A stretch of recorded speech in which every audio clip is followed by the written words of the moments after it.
fourth class. I am Madhvi from Happy Cambridge School, your assistant teacher. Student, today we will continue our remaining chapter number 23. हमने इसमें कहाँ तक पढ़ लिया था कि हीराकुंड डैम जो है वो महानदी पर बना हुआ है और हीराकुंड डैम जो है वो वर्ल्ड के लॉन्गेस्ट डैम जितने भी हैं उनमें से एक है। चलिए आगे पढ़ते हैं। Pilgrims from all over the country visit these temple. ये क्या कह रहे हैं, जो पिलिग्रिम्स होते हैं, पिलिग्रिम्स मीन्स क्या होते हैं, तीर्थ यात्री जो होते हैं, जो यात्रा करने आते हैं दूर दूर से, तीर्थ यात्री जो हैं पूरी कंट्री से इस यहाँ के टेम्पल्स को देखने आते हैं, क्योंकि वहाँ पे क्या है, बहुत ज़्यादा क्या है, टेम्पल हैं। ठीक है।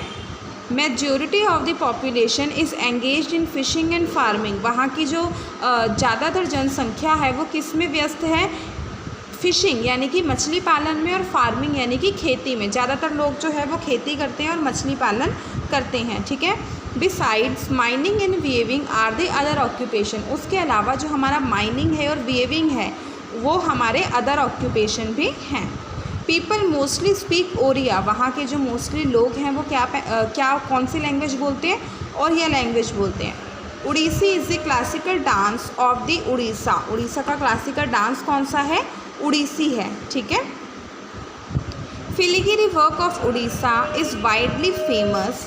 It is a form of delicated designing done in silver to decorate pieces of jewellery and decorative items. ये क्या कह रहे हैं कि जो हमारा फिलिगिरी वर्क है वो बहुत ज़्यादा फेमस है। क्यों फेमस है, क्योंकि जो फिलिगिरी वर्क है वो हमारी ज्वेलरीज़ वगैरह पे या जो डेकोरेटिव आइटम्स हैं उनके ऊपर उससे वर्क किया जाता है ताकि उसको डेकोरेट किया जा सके। ठीक है। तो उड़ीसा में जो फिलिगिरी वर्क है वो क्या है, बहुत ज़्यादा फेमस है। Chilka lake is a great attraction for the tourist. जो हमारी चिल्का लेक है वो टूरिस्ट के लिए यानी कि जो लोग बाग दूर दूर से आते हैं उनके लिए ग्रेट अट्रैक्शन है, क्योंकि बहुत सारे लोग ऐसे हैं जो सिर्फ चिल्का लेक को देखने के लिए ही आते हैं। ठीक है। It is a famous bird sanctuary also. और वो फेमस बर्ड सेंचुरी भी है। Species of word visit from all over the world. Paradip a major port of India is in Orissa.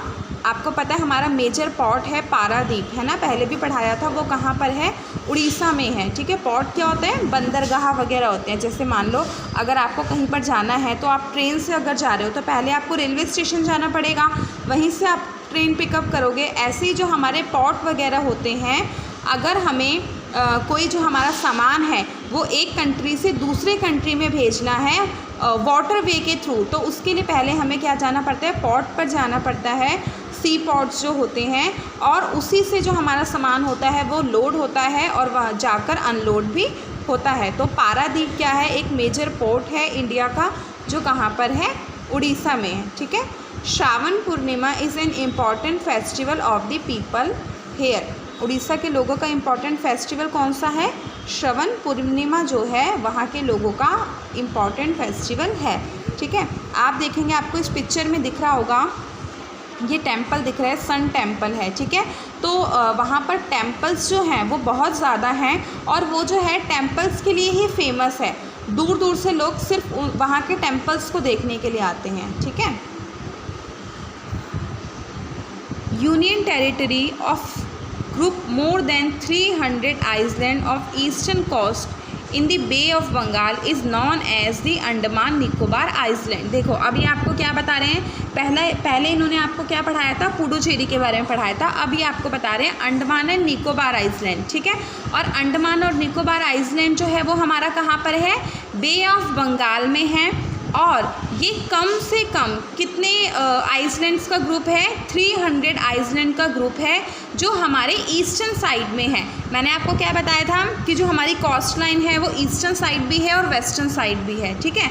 तो जो हमारी ईस्टर्न साइड है वहाँ पे हमारा बे ऑफ बंगाल है और बे ऑफ बंगाल में ही हमारा अंडमान एंड निकोबार आता है।